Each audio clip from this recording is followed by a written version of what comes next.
저희가 신앙생활하는 가장 중요한 목표 중에 하나는 성화라고 해요. 성화, 거룩하게 되는 거죠.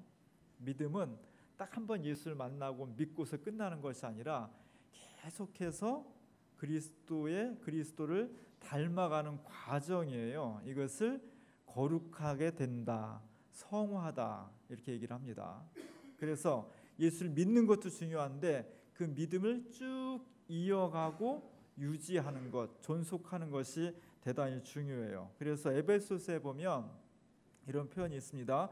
그리스도의 장성한 분량이 충만한 데까지 이르러야 된다. 우리 예수 믿는 건 뭐냐? 그리스도의 장성한 분량까지.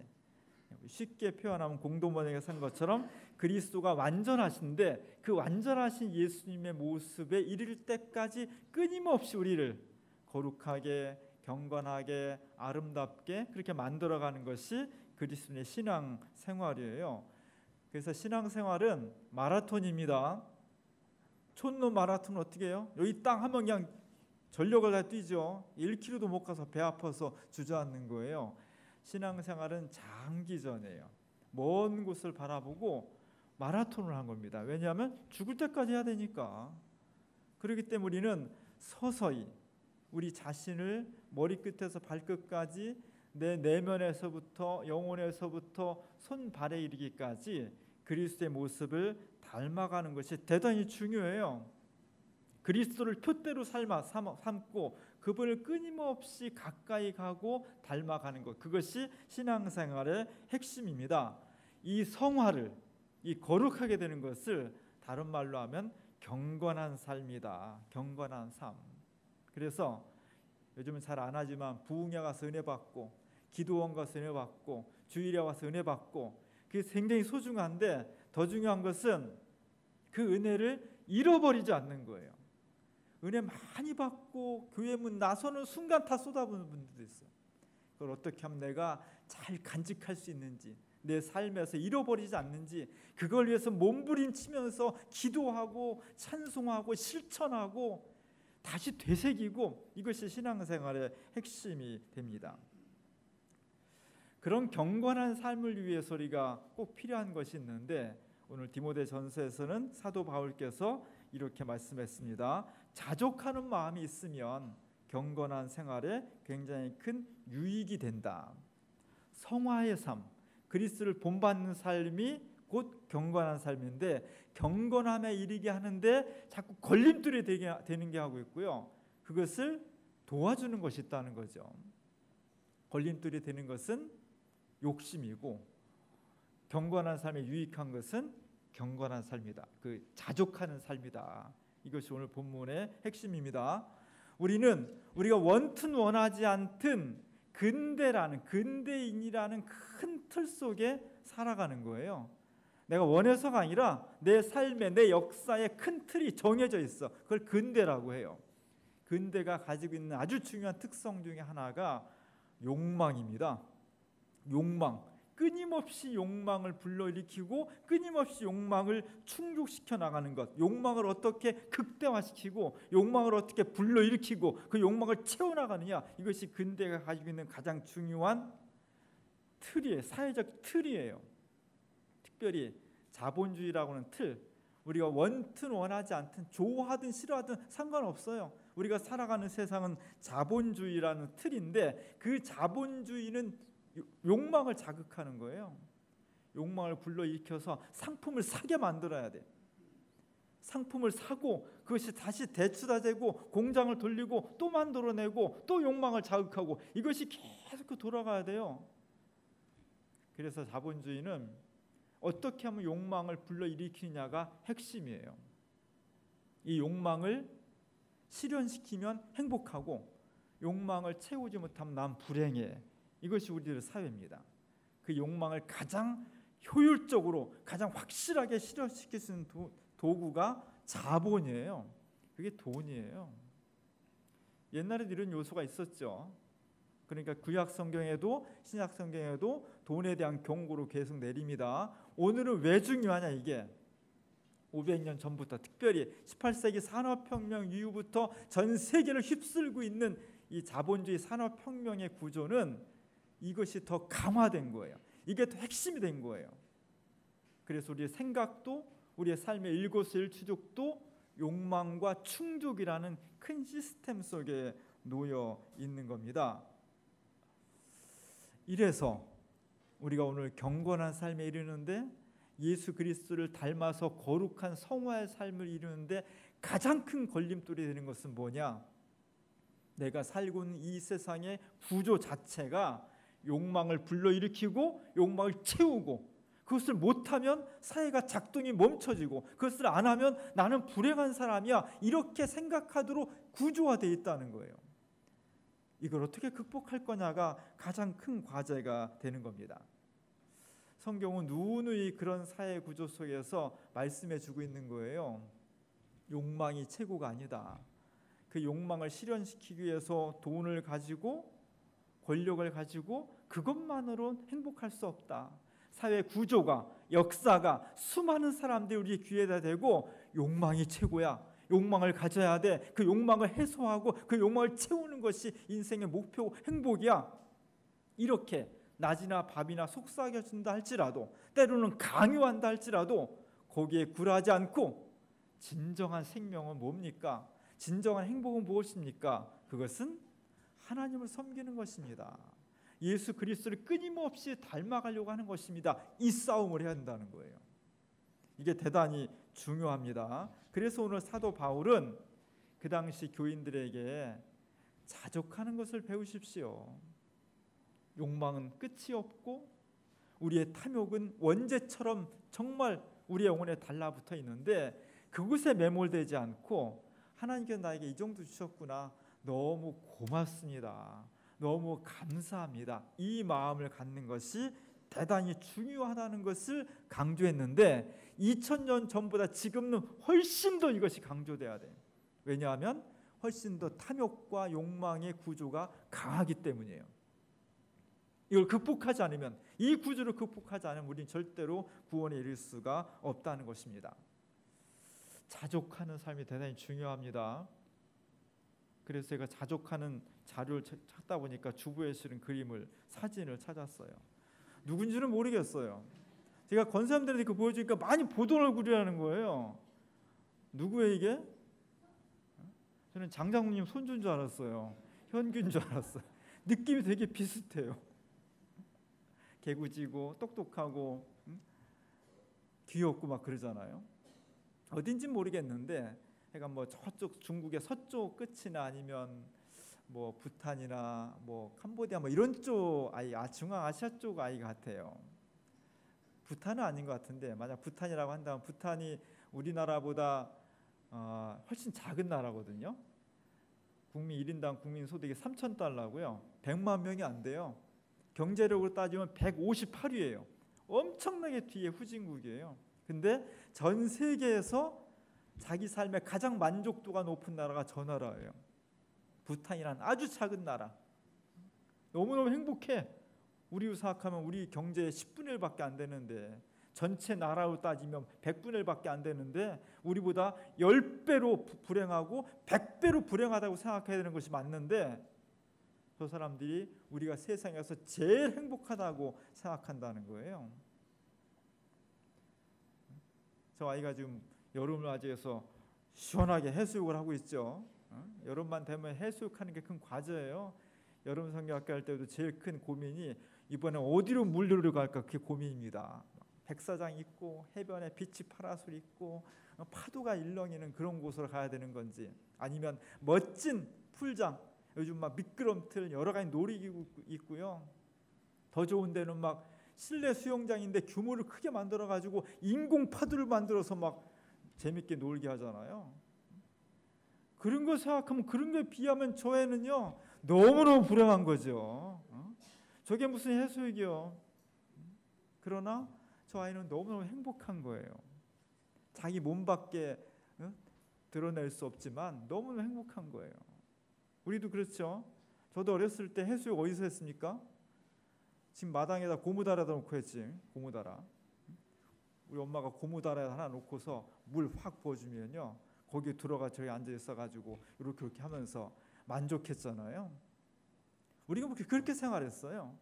지금은 그보다 훨씬 더 잘 돼 있고 시스템이 잘 돼 있고 시설이 잘 돼 있고 멋있음에도 불구하고 가만히 생각해 보면 그때가 훨씬 더 행복했던 것 같아요.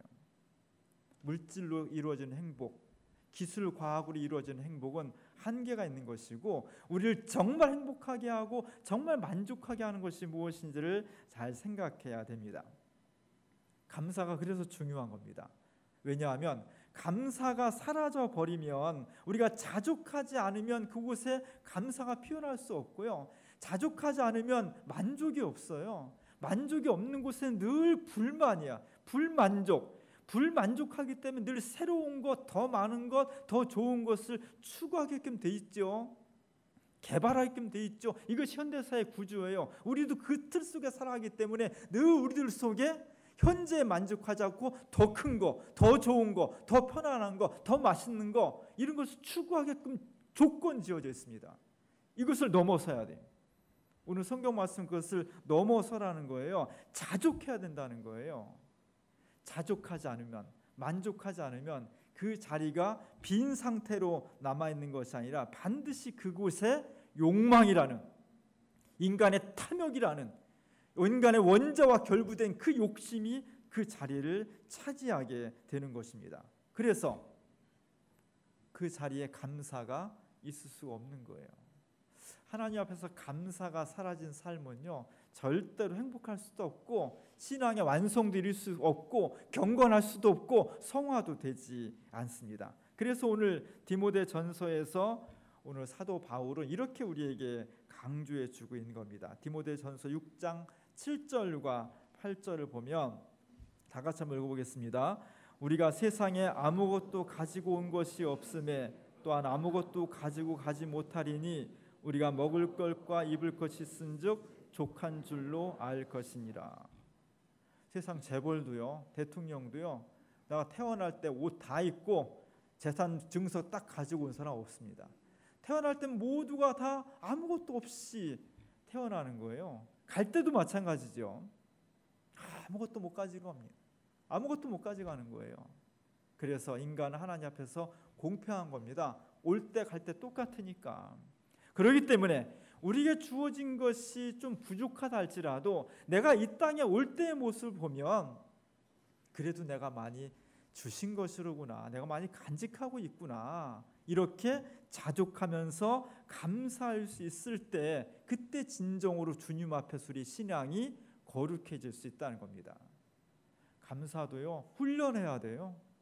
절대로 고맙다는 말 못하는 사람이 있고요, 절대로 감사하다는 말 이거 말하면 입에 가시 돋치는 줄 아는 사람들이 있어요. 좋은 습관은 이유를 따지지 말고 몸에 배게 해야 됩니다. 고맙습니다, 감사합니다, 너무 좋습니다, 이런 인사는요, 그냥 이유를 묻지 말고 내 입에 막 붙어 다니도록 하는 것이 대단히 중요합니다.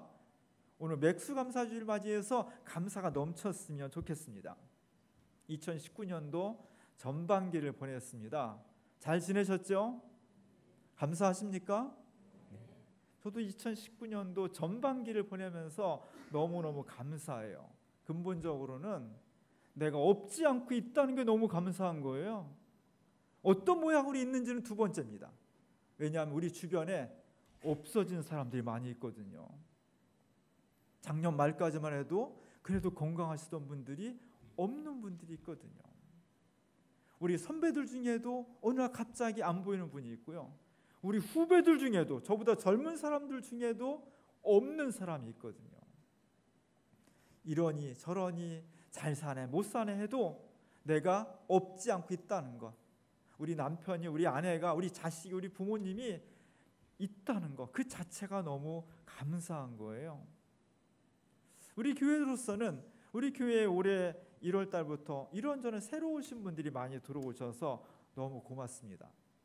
너무 감사해요. 그렇다고 우리가 막 그냥 다른 데처럼 막 전도제 들고 나가서 우리 교회 오시라고 막 그런 열정도 할 수는 없잖아요. 그럼에도 불구하고 하나님께서 이렇게 저렇게 인도해 주셔서 이 자리에 올해만 들어서 여러분들이 함께 참여해서 한 식구가 된 것이 너무너무 감사해요. 6개월 동안 돌아보면. 또 우리 교회에 새로운 생명도 주셨어요. 우리 김승환 김준수 집사님 가정에 지율이라는 예쁜 딸을 주셔서, 물론 저 집 딸이지만 우리 주민공동체 전체의 딸이잖아요. 요새 교회마다 또 시골마다 아이 울음소리가 그쳤거든요. 중단된 데가 굉장히 많거든요. 우리 교회에 지율이도 주셨고요. 또 한 달이 건넜지만 우리 장장민 가정에 손주, 두 번째 손주를 주시고, 이렇게 새로운 생명들을 자꾸만 불어넣어 주셔서 우리가 얼마나 감사한지 몰라요. 감사의 조건을 찾으면요, 정말 많은 것이 올 상반기였습니다. 특별히 우리가 2019년도 상반기를 마무리하면서 우리가 임직식을 지난주에 했어요. 얼마나 감사한지요. 저 끝나고 우리 지역에 있는 노회의 여러 목사님과 장로님들부터 칭찬 많이 받았습니다. 주민교회에서 이렇게 멋있고 감동적인 임직식을 거행했다고 너무 놀라워했어요. 너무 주민교회가 격조가 있고 교인들이 너무너무 행복해하고 분위기가 너무너무 좋다는 거예요. 물론 전에도 좋았지만 좋다는 거예요. 그러면서 저한테 칭찬을 많이 해줘서 제가 대표로 받았지만 우리 교인들이 다 이렇게 열심히 역할 분담을 하고 준비위원회를 꾸리고 헌신하면서 정말 기쁜 마음으로 준비한 것이 말하지 않아도 참여한 많은 사람들한테 전달이 된 것 같습니다. 그래서 저는 일주일 동안 계속 임직식 기분으로 살았어요. 그 기분이 안 없어지는 거예요. 그래서 오늘까지 한 번 더 연장을 하고 싶습니다. 우리 임직하신 분들 한번 다 앞으로 나와 보셔요. 우리가 지난번에 2분의 장로님과 9분의 권사님과 또 한 분의 신마성 권사님 왜 아닌 척 하셔요? 신마성 한 분의 명야 권사님은 앞으로 나오셔요. 못 보신 분들 다 함께 보시고, 한 분의 명야 권사님을 이렇게 추대를 해서 12분을 함께 식을 가졌습니다. 어떻게 임직하신 분들 좋았어요? 네, 얼마나 좋으셨는지 우리 2분 장모님과 권사님들 한두 분 정도 소회를 좀 들어보도록 하겠습니다. 우리 이정윤 장모님부터. 네, 이 귀한 직분을 주신 하나님께 우선 감사를 드립니다. 우리 성도님들도 다 아시다시피 우리 주민교회가 몇 년 동안 참 기쁨 속에서 사는 그런 공동체 같아요. 느껴집니다. 은혜 충만한 이런 그런 모습들이 많이 느껴지는데요. 우리 성도님들 개인적으로 삶이 좀 기쁘고 또 이제 교회도 좀 많이 즐거운 그런 느낌이 듭니다. 그래서 제가 이번에 장로 임직을 받았는데요. 하나님과 또 우리 성도님들을 잘 받드는 것을 즐거움으로 삼는 그런 장로가 되겠습니다. 감사합니다. 저는 적어왔어요. 그냥 읽을게요. 제가. 목사님이 어젠가 카톡으로 왔어요. 그래서 제가 잠깐 적어왔습니다. 우리 교우들도 각자의 아픔이 있지만 저는 우리 교인들이 잘 아시다시피 오랜 기간 동안 빛이 보이지 않는 긴 터널을 걸어왔습니다. 그 기간 그 얘기만 하면 그냥 눈물이 절로 나옵니다. 아직까지도 울고 있는 걸 보면 아직 치유가 덜 된 듯 싶습니다. 나에게는 한 가닥의 소망의 빛이 보이지 않았습니다. 그냥 오늘을 주시는 대로 아무런 소망 없이 살았고 이렇게 살 바에야 뭐라고 사나 하는 그런 생각으로 가득 차면서 살았습니다. 하나님은 감당할 시험만 주신다고 하셨지만 저에게는 지옥 같은 하루하루를 살았습니다. 저는 결혼해서 제일 잘했다 싶은 것은 아이 셋을 낳은 것을 제일 자랑스럽게 생각합니다. 엄마라고 자식들이 살아갈 때 5점을 남겨서는 안 된다는 한 가지 생각만 있었습니다.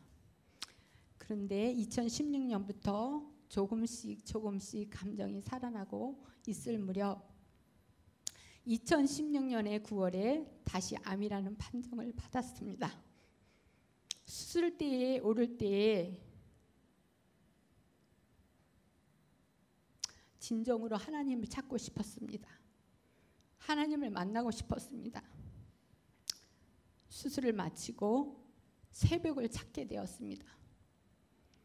새벽을 찾으면서 하나님 말씀으로 힘을 얻고 하루하루 기쁘게 신앙생활을 해왔습니다.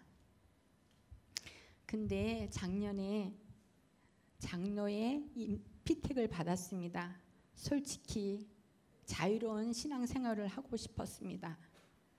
나이가 들수록 하나하나 내려놓고 생활을 하라고 했는데 정말 가볍고 자유로운 신앙생활을 하고 싶었습니다.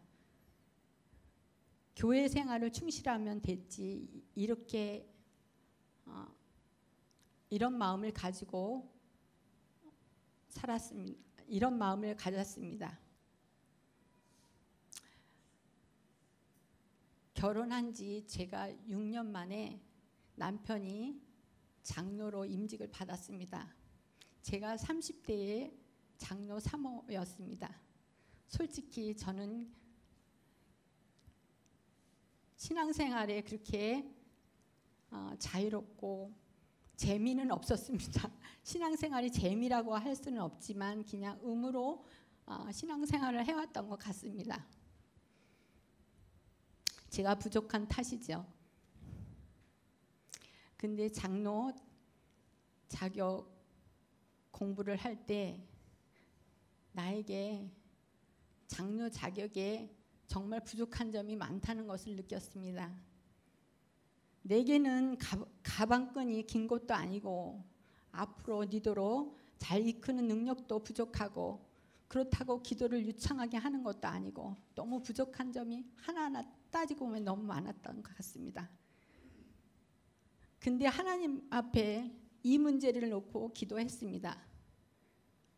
그런데 뚜렷한 음성은 아니지만 너에게 딱 한 가지 있다고 합니다. 너에게 딱 한 가지 무기가 있는데 그것은 그동안 내가 받았던 아픔이 있지 않느냐 이런 얘기를 그냥 들리는 것 같이 그냥 기도하면서 이렇게 생각이 들었습니다. 그런 아픔을 가지고 사랑을 나누며 그렇게 살아가면 되지 않느냐는 것이었습니다. 먼저 하나님께 감사합니다. 저에게 부족한 점이 많은데 하나님께서 저에게 직분을 주셨고 주민교우들한테 물론 감사를 드립니다. 저를 피택해 주신 것 감사합니다. 내게 바라는 것은 딱 한 가지 있습니다. 행복한 가정, 행복한 교회를 만드는 두 가지 소망입니다. 나는 여러분들의 기도가 필요합니다.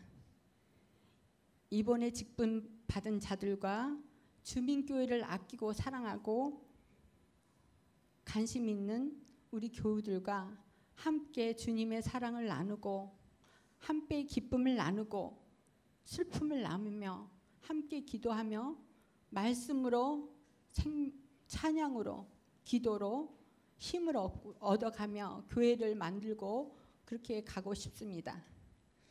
주민교회가 이 땅에서 하나님의 가난한 사람들에게 복음을, 묶인 자들에게 자유를, 눈먼 자들에게 눈을 뜨게 하는 하나님의 나라를 우리 교우들과 함께 손잡고 함께 걸어가기를 간절히 바라고 기도합니다. 감사합니다.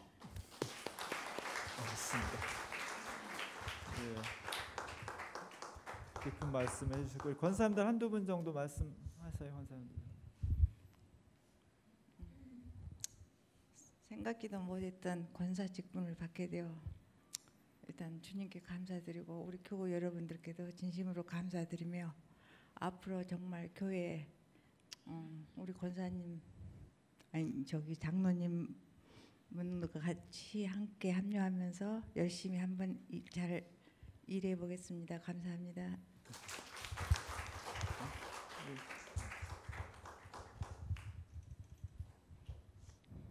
네, 일단 저도 하나님께 너무 감사를 드리고요.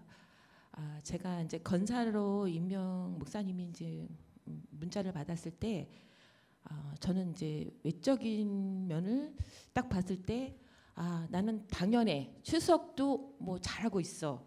헌금 나 11조도 내고 있잖아. 그리고 교회 일 그 어느 정도 이 정도로 하면 되겠지.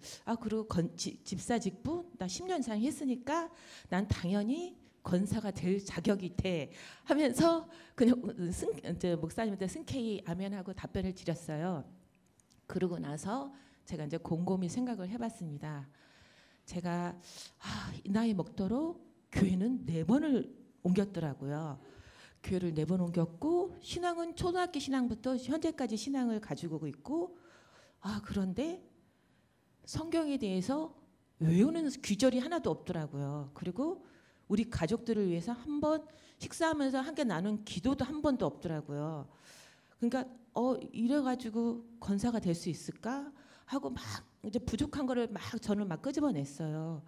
그리고 교회에서도 제가 이제 표현을 안 했지만 권사님들이 조금 저한테 좀 기분 나쁜 이제 그런 얘기를 할 때는 참 성격도 지랄 맞다 하면서 속으로 이렇게 표현도 자주 제가 좀 내뱉었거든요. 신앙도 가지가지지 하면서 이런 부정적인 얘기를 제가 너무 많이 가지고 있었거든요. 그러다가 이제 이렇게 이런 저런 생각을 제가 이제 그 짧은 시간에 많이 이렇게 스토리처럼 막 지나가는 거예요. 그러면서 막 몸이 아파오기 시작하더라고요. 그래서 온몸이 진짜 너무너무 아파서 그 짧은 기간에 제가 5만 검사를 다 했어요. 검사를 다 했는데 병원에서 이제 엄청 걱정을 하고 검사를 했는데 병원에서 이상이 없습니다 얘기를 들으니까 순식간에 몸이 다 나았고 내가 이제 권사를 받아도 되나 보다. 하나님께서 너는 그냥 권사를 해도 돼. 그냥 너무 기쁘게 받아들여. 이렇게 막 나 스스로가 막 그게 느껴지는 거예요. 그러면서 기도를 하게 됐고 이제 권사를 이렇게 순조롭게 제가 저 스스로도 은혜스럽게 권사를 잘 받았습니다. 권사를 받으면서 제가 이제 다짐한 거는 교인들한테 그런 멘트를 갖는 것보다는 교인들의 말을 좀 많이 공감을 해주자.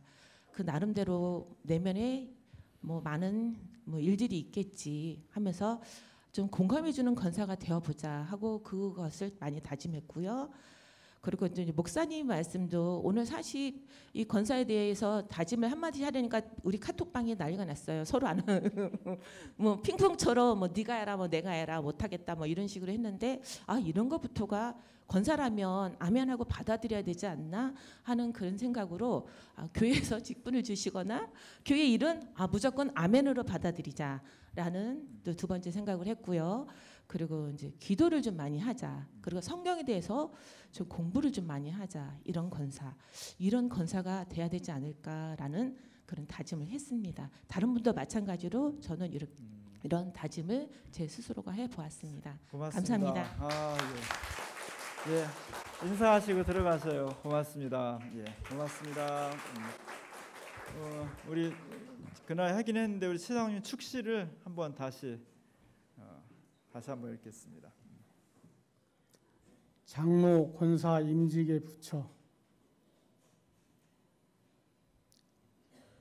능소화가 한창 필 때 우리 주민교회에 2분 장로와 10분의 권사를 세웠습니다. 12분입니다. 장로로 권사로 부름에 떨면서 하였습니다. 가난하지만 가난한 이들을 위한 삶입니다. 병들었었기에 병든이와 진정으로 함께합니다. 넘어졌지만 넘어진 그 자리에서 일어섰습니다. 지독한 고통을 겪었지만 소망에 충만한 삶입니다. 고난과 투쟁의 시대에 상처를 보듬고 주민의 역사를 만들며 자리를 지켰습니다. 당신들이 씨름했던 그 자리가 푸니엘, 아침 해가 뜨는 곳입니다. 2019년 6월 30일은 역사적인 기념일, 새 시대를 열었습니다. 말씀과 찬양, 기도와 치유의 꽃을 피우는 사람입니다.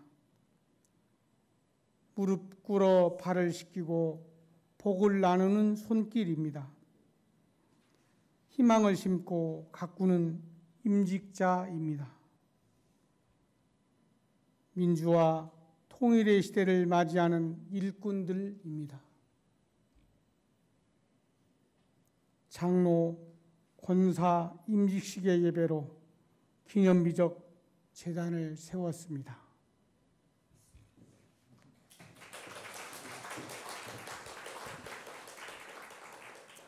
이렇게 우리가 한순간 돌아보면 다 주님의 인도하심이었고 또 감사한 일입니다. 특별히 우리 주민교회가 지난 1년의 반을 상반기를 지내면서 개인적으로, 공동체적으로, 가정적으로 여러 가지 감사한 일들을 많이 경험했습니다.